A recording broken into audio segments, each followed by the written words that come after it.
마가복음 8장 31절에서 38절까지의 말씀을 봉독하겠습니다. 그리고 예수께서는 인자가 반드시 많은 고난을 받고 장로들과 대제사장들과 율법학자들에게 배척을 받아 죽임을 당하고 나서 사흘 후에 살아나야 한다는 것을 그들에게 가르치기 시작하셨다. 예수께서 드러내놓고 이 말씀을 하시니 베드로가 예수를 바싹 잡아당기고 그에게 항의하였다. 그러나 예수께서는 돌아서서 제자들을 보시고 베드로를 꾸짖어 말씀하셨다. 사탄아, 내 뒤로 물러가라. 너는 하나님의 일을 생각하지 않고 사람의 일만 생각하는구나. 그리고 예수께서 제자들과 함께 무리를 불러놓고 그들에게 말씀하셨다. 나를 따라오려고 하는 사람은 자기를 부인하고 자기 십자가를 지고 나를 따라오너라. 누구든지 제 목숨을 구하고자 하는 사람은 잃을 것이요 누구든지 나와 복음을 위하여 제 목숨을 잃는 사람은 구할 것이다. 사람이 온 세상을 얻고도 제 목숨을 잃으면 무슨 이득이 있겠느냐? 사람이 제 목숨을 되찾는 대가로 무엇을 내놓겠느냐?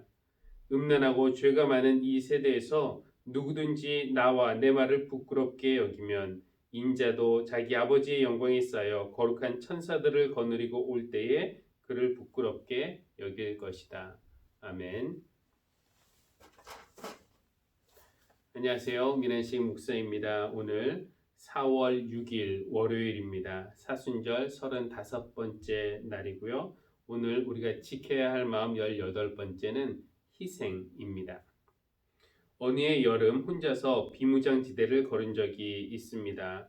폭우와 우박이 쏟아지는 진부령을 넘어 다음 행선지를 향해 갈 때였습니다. 모처럼 한적한 길을 걷던 중 도로 옆 잣나무 숲에 놓인 큰 물체를 보게 되었습니다. 바위 같기도 하고 곡식더미 같기도 했습니다. 가까이 가서 보니 예수님에 관한 조각이었습니다. 커다란 화강암을 쪼아 만든 작품이었는데 첫 번째 작품의 제목은 예수 키레네 시몬의 도움 받으시다 였습니다. 가만 서서 바라보니 예수님도 시몬도 눈을 감고 있었습니다. 십자가는 모순과 고통, 이해할 수 없는 요구에 눈을 감을 때 비로소 질 수 있는 것인지도 모릅니다. 예수님을 대신하여 십자가를 지고 있는 구레네 시몬은 십자가를 놓칠까 두 손으로 십자가를 꼭 붙들고 있었습니다. 십자가는 시몬의 어깨와 뺨에 닿아 있었습니다. 뺨에 닿은 십자가는 기꺼움으로 여겨졌습니다. 시몬과 예수님 사이에는 어떠한 틈도 보이지 않았습니다.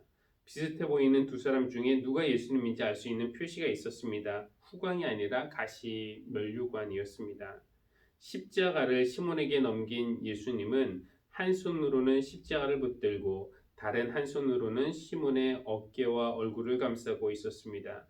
시몬에게 전하는 고마움과 미안함이 충분히 느껴졌습니다. 우리가 십자가를 질 때 예수님은 우리에게 고마워하고 미안해 하시는구나 싶었습니다. 십자가는 무서운 형틀입니다. 십자가를 질 때 감당해야 하는 고통과 수치는 인간이 감당하기에는 너무나 벅찬 것입니다.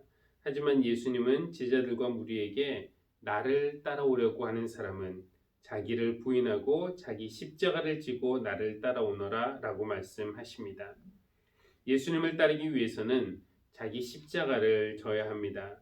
자기 십자가를 지기 위해서는 자기를 부인해야 하고요. 십자가를 지는 자기 희생 없이 주님을 따를 수는 없습니다. No cross, no crown 이라는 말이 있습니다.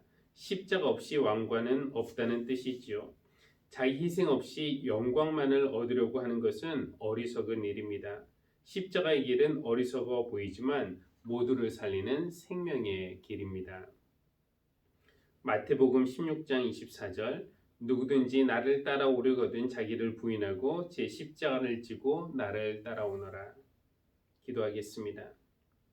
십자가의 고통과 수치를 알면 알수록 도망을 치게 됩니다. 두렵고 싫기 때문입니다. 하지만 주님을 따르는 길이 십자가를 지는 길이라 하셨으니 우리로 고민하게 하소서. 믿음을 주셔서 나를 부인하게 하시고 마침내 십자가를 지고 주님을 따르게 하소서. 예수님의 이름으로 기도합니다. 아멘.